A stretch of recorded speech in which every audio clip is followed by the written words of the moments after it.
Hello everyone, Radhe Radhe. आपका मेरे YouTube channel education कीड़ा 133 में स्वागत है। अपने इस चैनल पे हमने मैथ की सीरीज़ भी स्टार्ट की है। तो हमारा ये जो मैथ का पहला टॉपिक है संख्या और संख्या पद्धति। किसी भी कॉम्पिटिटिव एग्जाम्स में अगर मैथ की तैयारी करनी है बेसिक से तो सबसे पहला हमारा स्टार्ट होता है संख्या और संख्या पद्धति। हमारा जो मैथ से जितने भी टॉपिक हम वीडियो बनाएंगे वो हमारा जैसे नवोदय एंट्रेंस बच्चों का होता है और यूपी टेट सी टेट में खास करके, और अदर कॉम्पिटिटिव एग्ज़ाम्स में भी जैसे पेट वगैरह का हो गया तो उसमें भी उससे संबंधित क्वेश्चंस रहेंगे। तो हम पेरेंट्स से ज़रूर बोलना चाहेंगे कि जिनके बच्चे भी नवोदय का फॉर्म भरे हैं तो प्लीज़ उनको ये वीडियो दिखाइएगा ताकि बच्चे इस वीडियो को देख के उनका ये कन्फ्यूजन दूर हो जाए। तो संख्या और संख्या पद्धति है तो उसमें सबसे पहले हम जानेंगे कि पूर्ण संख्या क्या है। पूर्ण संख्या को इंग्लिश में कहते हैं होल नंबर। तो ये हमारा होता है 0 1 2 3 से लेकर के इन्फानाइट तक, अनंत तक। इन्फानाइट को हिंदी में अनंत कहा जाता है। इसके बाद हमारा प्राकृतिक संख्या है यानी कि नेचुरल नंबर। इसमें लोग कंफ्यूज हो जाते हैं क्या कि पूर्ण संख्या में 0 से स्टार्ट करेंगे कि प्राकृतिक संख्या 0 है या नहीं। तो इस कन्फ्यूज़न को दूर करने के लिए हम बताते हैं कि जो प्राकृतिक संख्या यानी कि नेचुरल नंबर है, जिन संख्याओं से हम वस्तुओं की गिनती शुरू करते हैं वो होती है प्राकृतिक संख्या। अब जैसे कि 10-12 कंचे फेंके हुए हैं, हमको काउंटिंग करनी स्टार्ट करनी, गिनती की स्टार्ट करनी है तो हम सबसे पहले ये थोड़ी ना बोलते हैं कि 0 1 2 3 ऐसे तो करते नहीं हैं। हम सीधा कहाँ से शुरू करते हैं, 1 से गिनती करना कि 1 2 3 से लेकर के जितने भी कंचे हैं उतने हम गिनते हैं। तो यानी अब हम यहाँ से समझ में आ जाएगा कि 0 हमारा प्राकृतिक संख्या नहीं है, क्योंकि गिनती गिनना हम स्टार्ट करते हैं 1 से। तो हमारी 1 से लेकर के इन्फानाइट तक के जितने भी नंबर होंगे वो होगी हमारी प्राकृतिक संख्या। इसके बाद हमारा है कि 0 एक पूर्ण संख्या है, प्राकृतिक संख्या नहीं है। अब हमारा आएगा पूर्णांक संख्या यानी कि इंटीजर्स नंबर। ये इस तरीके के, जैसे बीच में 0 है तो 0 को हम कहते हैं उदासीन पूर्णांक। इसके बाद 0 के आगे से स्टार्ट होगा 1 2 3 4 से लेकर के इन्फानाइट तक। इस 0 के पहले होगा -1 -2 -3, ये इन्फानाइट तक जाएगा। तो 0 जो है वो उदासीन पूर्णांक है। बाकी ये जो 1 से लेकर के इन्फानाइट तक ये धनात्मक पूर्णांक यानी कि पॉजिटिव इंटीजर्स बोलेंगे। -1 -2 वगैरह से लेकर के इन्फानाइट तक ये होता है ऋणात्मक पूर्णांक यानी कि नेगेटिव इंटीजर्स। अब इसके बाद हमारा बहुत इंपॉर्टेंट टॉपिक है भिन्न। भिन्न के विषय में हम बताते हैं कि भिन्न को इंग्लिश में फ्रैक्शन बोलते हैं। अब जैसे कि बटे का निशानी जो बीच में लाइन खींची गई उसको हम बटा बोलते हैं। तो ये हो गया ए और बी। तो बटे के जो ऊपर की लाइन को हम यानी कि ए को क्या कहते हैं, अंश। अंश को इंग्लिश में न्यूमरेटर बोलेंगे। इसके बाद जो नीचे आता है वो बी। बी जो है वो हर। हर को हम इंग्लिश में डिनोमिनेटर बोलते हैं। तो जो हमारा कुल भाग होता है, कुल भाग जो है, जैसे इस गोले में हमारा ये पूरा कितने भाग हैं, 6 भाग हैं। तो कुल भाग को हम कहते हैं हर यानी कि डिनोमिनेटर। और जो भाग बटा हुआ है उसको हम कहते हैं अंश यानी कि न्यूमरेटर। यहाँ पे हमने देखिए 6 भाग हैं तो ये पूरे 6 भाग हैं तो हर कितना होगा, 6। यहाँ पे 5 भाग बटे हुए हैं तो 5 हमारा हो जाएगा अंश। इसके बाद हमारा आता है कि सम भिन्न, विषम भिन्न और मिश्र भिन्न। इसके बारे में जानते हैं कि जो हमारा सम भिन्न है उसमें हर बड़ा होता है और विषम भिन्न में अंश बड़ा होता है।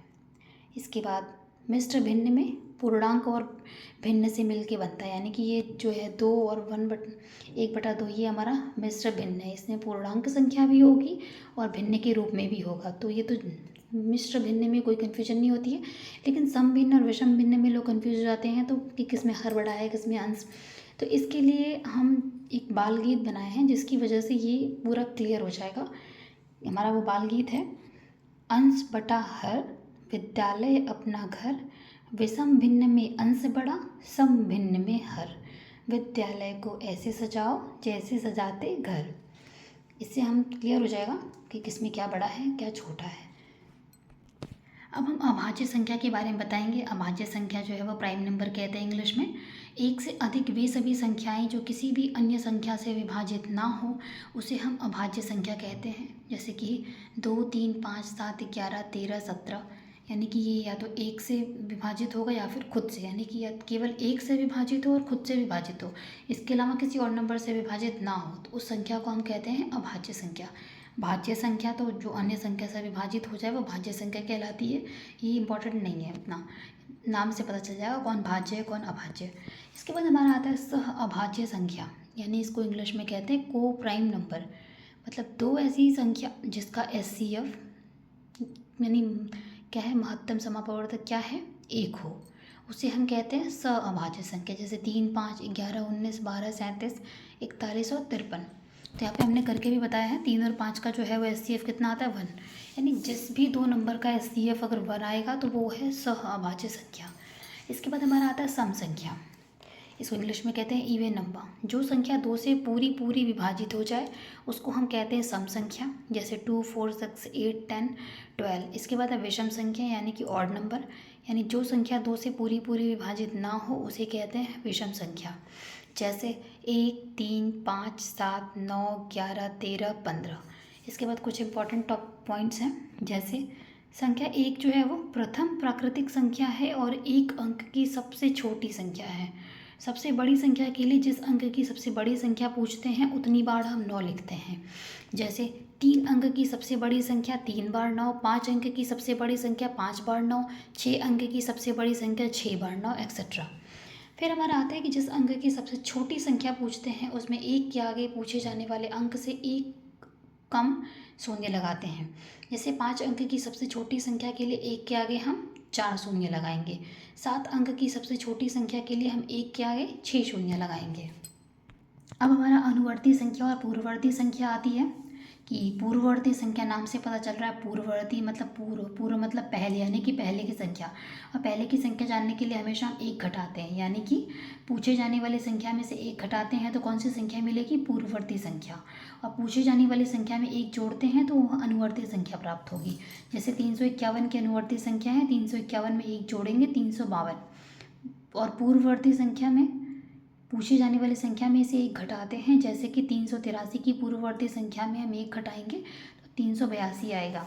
अब कुछ प्रश्न हैं गणित में, वैसे भी पढ़ने से ज़्यादा प्रैक्टिस इम्पोर्टेंट रखती है। तो कुछ क्वेश्चंस हमने दिए हैं और कुछ जो हैं सॉल्व करने के लिए हम जैसे लूसेंट वगैरह की किताब है वो ले लेंगे ऑब्जेक्टिव, उससे प्रश्न हल करेंगे तो पूरा क्लियर हो जाएगा। इसके बाद हमारा जैसे पहला प्रश्न है कि 2 अंकों की वह बड़ी से बड़ी संख्या ज्ञात करो जो 8 से पूर्णतः विभाजित हो। तो इसके लिए हम सबसे पहले 2 अंक की बड़ी से बड़ी संख्या 99 लिखेंगे। फिर 99 में 8 से भाग देने पर हमारा 3 शेषफल बचता है।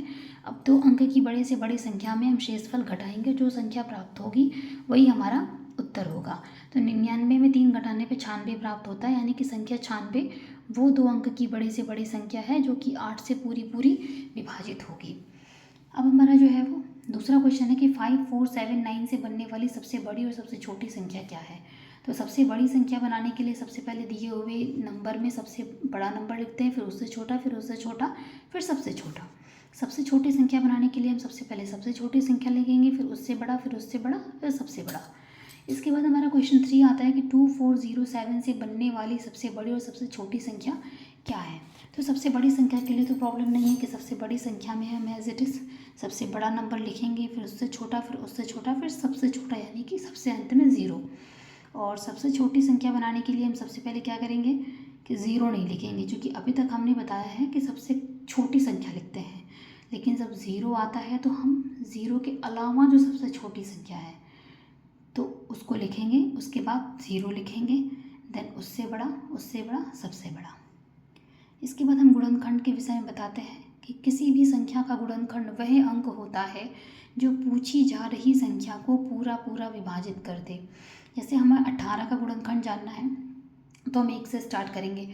1 पूरी विभाजित कर देगा, 2 18 को विभाजित कर देगा, 3 भी कर देगा, 6 भी कर देगा, 4 नहीं करेगा, 5 नहीं करेगा, 6 कर देगा, 7 पूरा नहीं करेगा, 8 भी नहीं करेगा, 9 कर देगा, 9 दूनी 18।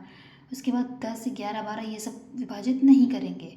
फिर उसके बाद 18, यानी कि 18 का गुणनखंड क्या क्या होगा, 1, 2, 3, 6, 9, 18। तो यहाँ पे हमारा ये टॉपिक जो है संख्या और संख्या पद्धति समाप्त होता है। मेरे वीडियो को अंत तक देखने के लिए बहुत बहुत धन्यवाद।